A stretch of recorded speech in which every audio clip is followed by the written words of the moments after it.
All right, y'all. Hi, and welcome back to Your Biggest Critic podcast. This week we have Allie. We went to Meredith together. She plays volleyball, or she used to play volleyball. I know, is that weird that you don't play anymore? No, it's really not real weird. Well, a little bit, but I just say I'm retired. I do the same. I'm retired. She used to play volleyball at Meredith with two of my roommates, and she is now a teacher and a volleyball coach. So everybody give a warm welcome to Allie. And I'm jealous. Everybody. She has coffee and I don't. That's tragic. You don't have any in your apartment. I know. So tragic. Well, Allie, tell us a little bit about yourself and then we'll get started. Okay, so hey everybody. Like Maddie said, we went to Meredith together. I played 4 years of volleyball at Meredith and had the best time ever with the greatest teammates and coach. I started my own business, AC Fit LLC. Got my LLC a few weeks ago, so all official. And actually, next week will be 1 year since I officially launched my business. So I'm a personal trainer and nutrition coach, and I'll be getting my CrossFit Level 1 certification in October. So yeah, that takes up a lot of my time. I'm a elementary school first year physical education teacher. At my old elementary school, which is weird and fun and exciting all at the same time. And then I'm also coaching JV volleyball at my old high school, which again, weird, fun, and exciting all at the same time. So it's so fun. Allie, where are you from? Again, just so our viewers. I'm from Fayetteville, North Carolina. Okay, great. Yeah. All right. Well, we have two segments today. One is going to be called Rapid Fire. And the other one is going to be called Girl Talk, where we just kind of talk and hang out and talk about what we think are important topics. And we're going to be talking about body image and how it impacts athletes, but also just how social media plays a role in it. But first, I wanted y'all to get to know Allie. So let's do Rapid Fire. Oh, gosh. Okay. Describe yourself in 3 words. You have 10 seconds. Go. Okay. I would say extroverted. Outgoing, kind of the same thing. And I like to think I'm pretty athletic. Well, all those are true, because when I first met you, I was like, I'm going to be friends with this girl. She is awesome. She just carries the conversation. She's like, so that's, yeah, I agree. All right, let's see the next one. And if you were in a movie made about your life, who would you play and what genre would it be? So who would I play, like the character in the... Yeah. I would probably play myself. No, like star, like celebrity would you want to play yourself in a movie, and what genre would it be? Like a life about your movie. I would want it to be action. And probably Megan Fox. I am really bad at actors and actresses, but I love her because she's in a lot of action movies, and I love action movies like Fast and Furious, my jam. Oh yes, I've actually never seen those, but they're always on my TikTok, so I feel I love them. I love them so much. All right, well, I'll have to watch it. All right, the next one is, what is your favorite summer activity? Which I think I know the answer to this one. Going to the beach. Yep. I was going to actually say going to the gym. Well, that too, but that's kind of all year round. True. So. Yeah, well, you look really tan right now. Thank you. And who do you admire most in your life? This is the last one. Probably my mom, and that's, a generic answer for a lot of girls, but my reason why is because, my dad, if a lot of you listening don't know me, my dad's a retired colonel in the military, in the Army, and so a lot of my life, my dad was deployed for periods of time. He was at the Pentagon for 2 years when I was in high school, and so I I always have said that military spouses, male or female, the one that is home taking care of the family, doesn't get enough credit. I honestly have no idea how I'm one of 3 girls, I'm the Oh youngest. my gosh. I have no idea how my mom did it, and the strength that it took to do that. To, you have your husband gone and you don't know what's happening, but then you have 3 kids here to take care of, and that's your priority, and Yeah. just how do you balance that? So I definitely think that my mom's, yeah, definitely the person that I admire most, because she is one of the strongest women that I've ever met, obviously, in my life. So Oh, that's so cute. Yes. Like I agree, because I'm a nanny. So like I'm constantly like thinking like mom mode, like what right, do we have to pack? Are they ready? Blah, blah, blah. And I'm like, when I get home, I call my mom and I'm like, how did you do this for like right, 18 years? Like seriously, like trying to right. get everybody out the door on a timely fashion is like, it's just not going to happen. Yeah, And and I think about moms are that too. amazing. Right, being a nanny, it's like, okay, well, when the mom gets home, I'm off the clock. Well, as a mom and Yeah, being a military spouse or a single parent or whatever, you're never off the clock. So when do you exactly. get a break? So Yeah, that's awesome. Oh, well, yay. Well, that was the last question for that segment. So now we're going to go into girl talk, which you've already told us a little bit about yourself, but also tell us how and why you got in, or why you wanted to start your own business right out of college, and how that kind of transpired. so long story short, my whole life story basically, and like super short. When I was in high school, I tore my ACL, and I very much idolized volleyball, and until I got hurt, and I felt like it was God's way of sending a lightning bolt down and being like, Allie, wake up, this is not the be all end all of your life. And so I tore my ACL. I went through a whole lot of struggle with um friendships and just my mental health and all of that, and I had surgery and ended up, I obviously went through physical therapy and met Julia. And if you know anything about me, Julia is like one of my besties. But anyways, her and I started getting super close. She was my physical therapist, and went through therapy with her. And I told her I wanted to train with her before I went to play volleyball in college. So we trained a little bit like at the clinic. And then the next summer I was like, no, Julia, I want to train with you. Knowing that she was a CrossFitter, they owned a CrossFit gym. She was pretty badass. So I was like, no, I want you to train me. So then I started getting really into CrossFit, and I always struggled with body image. Like it was just an up and down spiral of I do a lot of conditioning, and I'd get really skinny, but I wasn't really strong. I wasn't strong mentally and I wasn't strong physically, but I was skinny. But I didn't like that either. And then I'd go to college, and then I'd, get a little fluffy again. And then I'd come back, and then I did like more strength training. And so I've kind of done every single weave or road of training, but I was still unhappy with myself. It was translating into my volleyball game, and my everyday life, and like my mental health was just, I was not confident. And my coach, Coach Barkley at Meredith, she Love really her. poured, love her. She's literally amazing. She really poured into me the summer before my sophomore year. Um, she finally came back from coaching, thank goodness. She left for a year. She had a lot of family stuff going on, and the coach that was there was just very demoralizing, not only to my mental health but a lot of girls' mental health.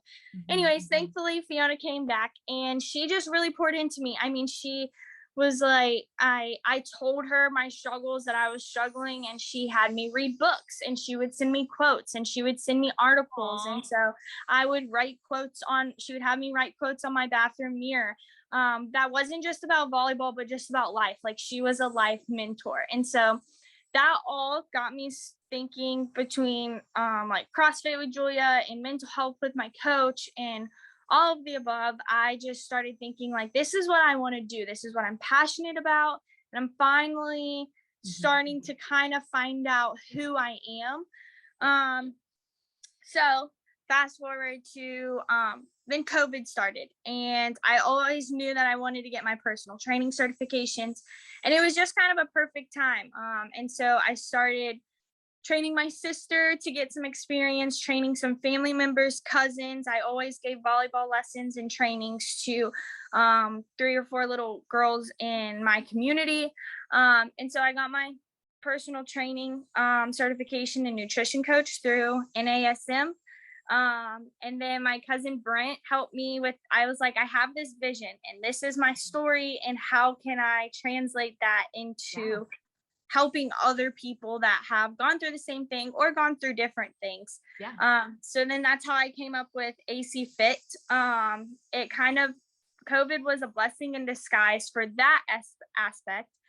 Because I was able to launch a virtual training business, and I was able to launch a business before graduating college. Because that I didn't have so impressive. You were like juggling so much because y'all because of COVID, like their season was in the spring. You were doing like school graduation and then your business. And I really like how you said Coach Barkley poured into you, because I feel the same way. My track coach before she left poured into me, because I would get like, I couldn't finish workouts. I was like just downing myself, and she made me every single practice write on a note card like, I can and I will, or like just inspirational things. And then I would stick it in my backpack and read it right before I would get on the line for a race. And it really does help. And if you have people pouring into you, it's like, it makes all the difference. Totally. Yes, I love that. And so I launched AC Fit, and my slogan is mind, body, power. I am a firm believer in you have to be mentally healthy before you can become physically healthy. And with Coach Barkley pouring into me with my mental health, then I transformed my physical health over COVID. And I just kind of used my body as my own experience. But so yeah, that's my fitness journey. And then I wasn't a little tidbit. I wasn't going to coach. I was set on not coaching. I got a call 2 weeks before from my old coach saying they needed a JV coach. And my other old varsity coach told me a long time ago when I tore my ACL, when I was getting back into it, she gave me a bracelet that said aim high. And I just know how big of an impact those two coaches and Coach Barkley had on me and my life story, that I was like, I can't leave these girls out to dry. So that's just, it all just fell in place. So, oh my gosh, it's like full circle. And it's fun when you see things come full circle. Totally.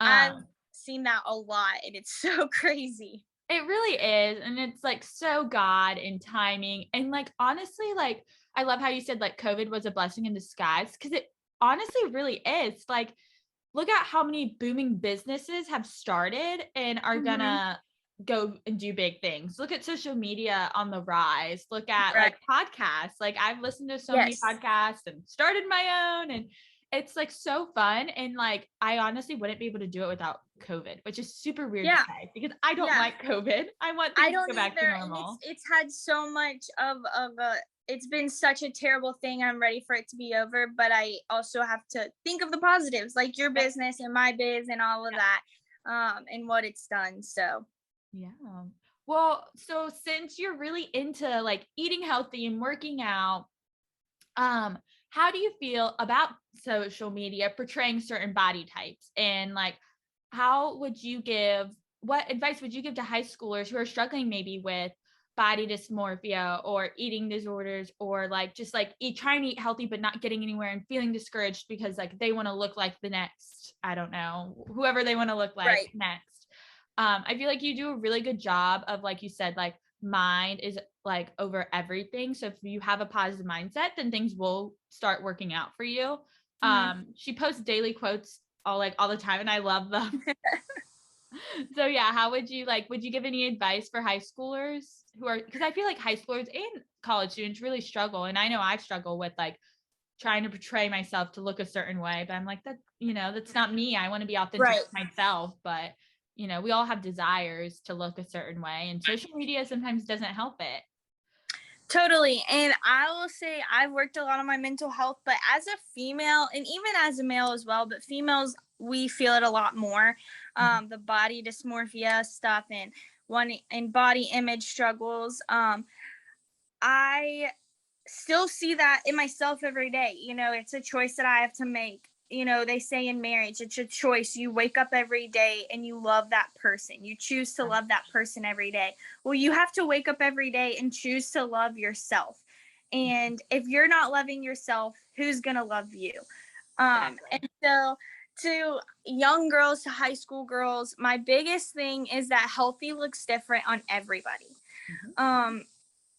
Healthy on me isn't going to look healthy on her, and healthy on her is not going to look healthy on me, because we're all made so differently.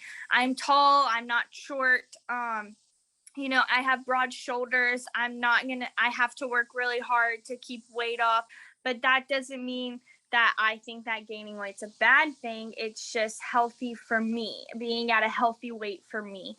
So I would say, just for girls, that you have to wake up every day and choose to love yourself. And it's hard, and some days you don't, and that's okay. But just knowing that healthy looks different on everybody, and you're not going to look like her because that's not how you were made to look. So I like that. And I always try to wake up with like a grateful heart and try to like name 3 things I'm grateful for and start my day, because it always helps like the rhythm of like positive like mental health, because like life is constantly like going, then we ain't slowing down. So you kind of have to start and be like, okay, just because she looks that way doesn't mean I have to look that way.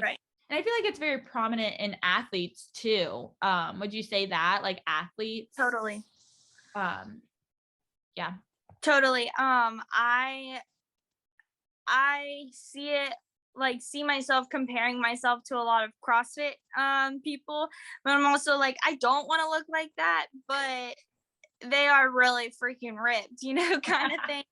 And then, I compare myself to people all the time, but again, I have to constantly remind myself that's not me. Like, this is me. I love who I am, and I've worked really hard to get here.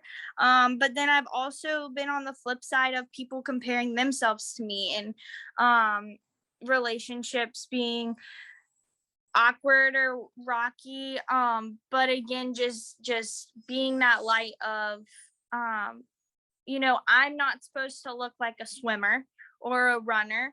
I'm supposed to look like a volleyball player. And yes, I have thunder thighs, but I'm a volleyball player. And those thunder thighs, they help me jump higher. They help me squat lower. They help me, do different things that I need for volleyball. But I don't need because I don't play another sport. So it's very prevalent in the athlete world, in the sports community, definitely. And how would you say, like, how could we help change that? Are there resources that you think colleges and high schools should give?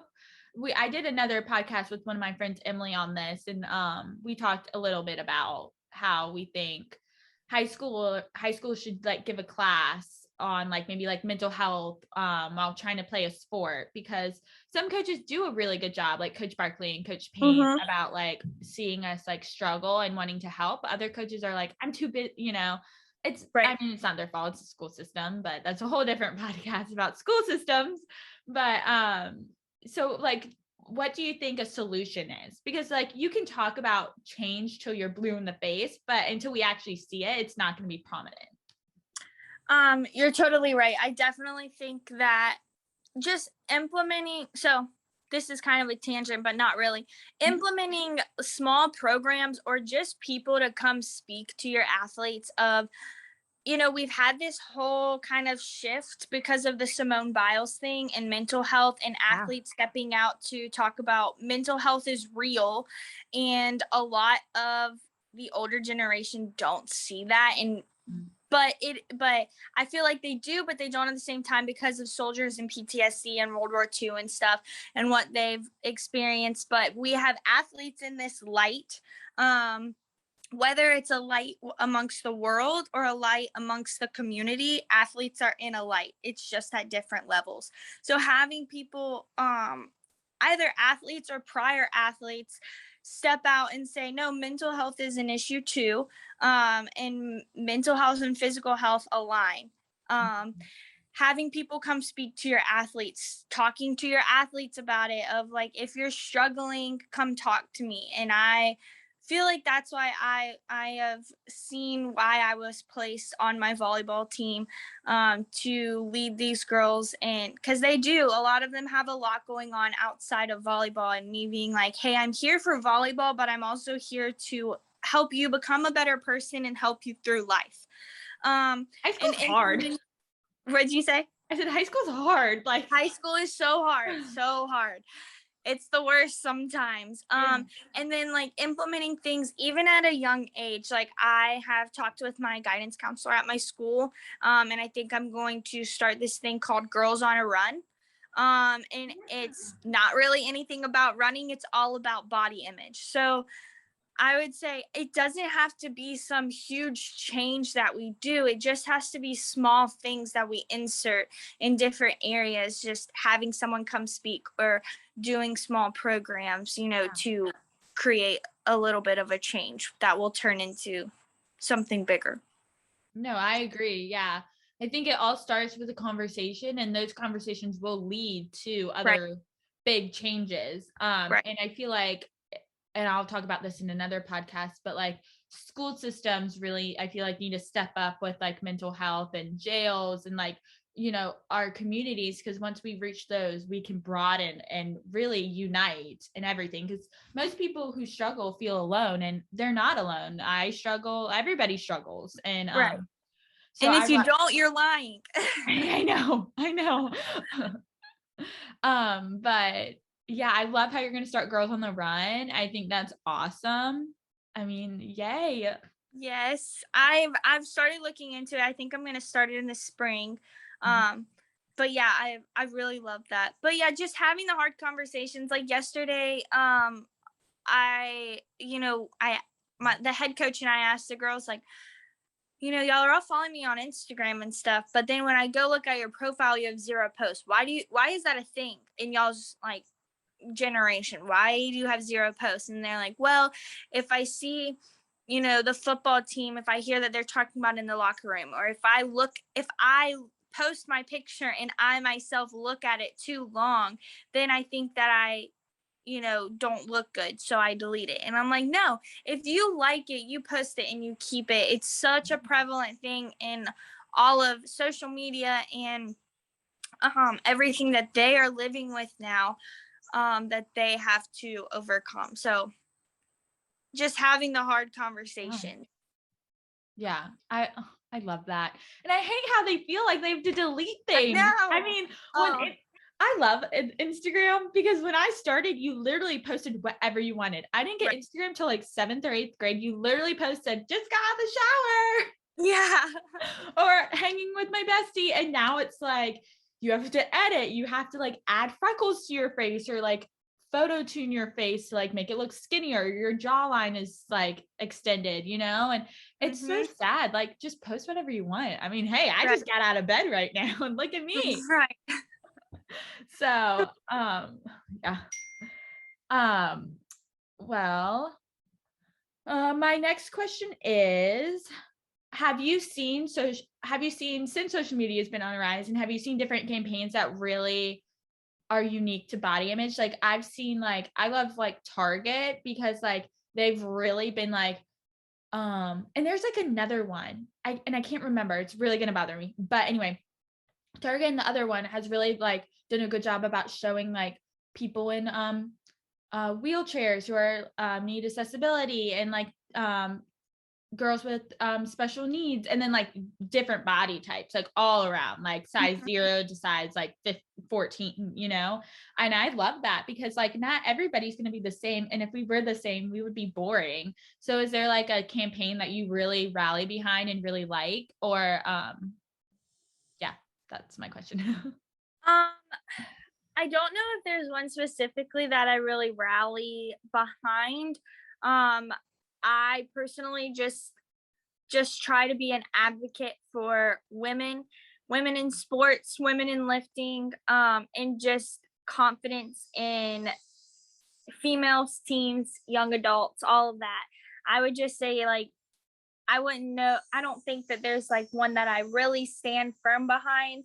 I love the body positivity movement, but I do think that there's a gray line in what's healthy and what's not healthy. And like I said, healthy looks different on everybody. Healthy doesn't mean weighing, 100 and less than 150 pounds. Yeah. Healthy can mean weighing 200 or, depending on how your height and all of that. But I do think that there's a gray area in that, in living an unhealthy lifestyle.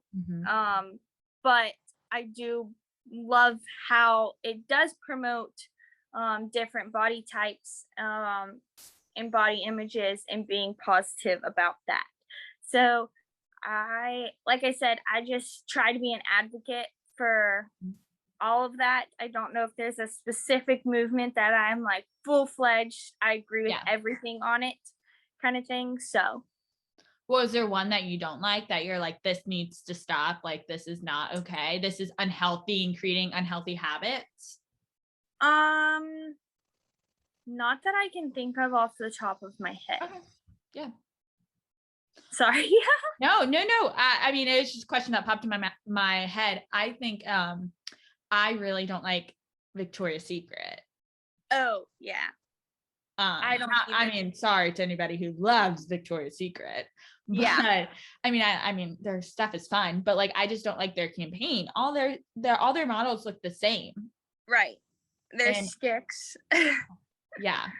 And they are beautiful, but Scary.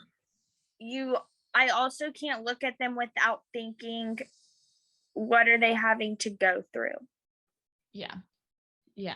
I would love to interview one of them and be like, right, what do you go through on a daily basis? Like, how is this possible? Because like, can we call Gigi up and say, hey girl, come on my podcast? I would literally like crap my pants if that happened. Well, I have a few more questions. Do you have like any regrets that you are glad that you like went through now, but regretted in high school? That you could share. You don't have to if you don't like feel comfortable. So some people know, some people don't, but I took a really hard fall mentally in high school. I was just, long story short, wrapped up in the wrong crowd. And I pretty much thought my life was over. I got in some trouble. I was hanging out with the wrong crowd. My best friend of 5 years cheated on me with my crappy boyfriend that I was dating at the time. And so I just like literally thought my life was over, and I struggled a lot, but then found out who my friends were my senior year. And looking back, I would not change a thing. I would go back and honestly, don't want to say I would do it all over again, because it was really, really, really hard. But if I could go back, I wouldn't change a thing, because who's to say that I wouldn't be a business owner at 22 years old? Who's to say I wouldn't be this confident and have the relationships with my boyfriend, with my friends, with my family that I do now, if I didn't go through all of that, if I didn't fall so hard. And yeah, I wouldn't change anything, because I am a firm believer. My friend Juliana and Lauren Townsend, they've been with me like every step of the way. And Juliana and I every time we're together, we talk about it. Like, I wouldn't be who I am now if I didn't go through all of that when I was younger. And being a teacher, like, I think it, really opened the door to be a teacher, because I can relate to students because of what I've been through. So yeah, I wouldn't change a thing. Yeah. I feel like you shouldn't have regrets. Hashtag no regrets or whatever Yeah. that thing was really big on Vine or something a couple years ago. Before TikTok. I mean, I'm Right. old, so if you don't know what Vine is, wow. Right. But I think regrets build us in character. What do you think? Definitely. Yeah. Definitely. Well, I guess one last question before we head off. Allie, I'm so glad like you came on, but any last words you want the viewers or listeners to know? I feel like we touched on a lot of subjects, a lot of important subjects. And then you can give your socials for your business. Awesome. I any last things? I would just say, like, yeah, going back, repeating kind of what I did earlier, that loving yourself and all of that confidence. um you may think that you're looking at this girl or guy on social media and think that, oh, they're so confident and like they're so beautiful and they're so skinny, but they every single person in America struggles, in the world struggles with body image. um and so don't ever think for 1 second that somebody isn't struggling. And that goes back to, treating everybody with kindness. So whether they're rude to you or not, trying so hard, which I struggle with that too. You don't know what they're going through. And waking up every day, deciding and choosing to love yourself and to have confidence, because you're unique. Nobody was made just like you. And if we were all made the same, it'd be pretty dang boring in this I know. world. So my biggest campaign myself is being strong, not skinny. That's huge for me. I want to be strong. I want to be strong mentally. I want to be strong physically.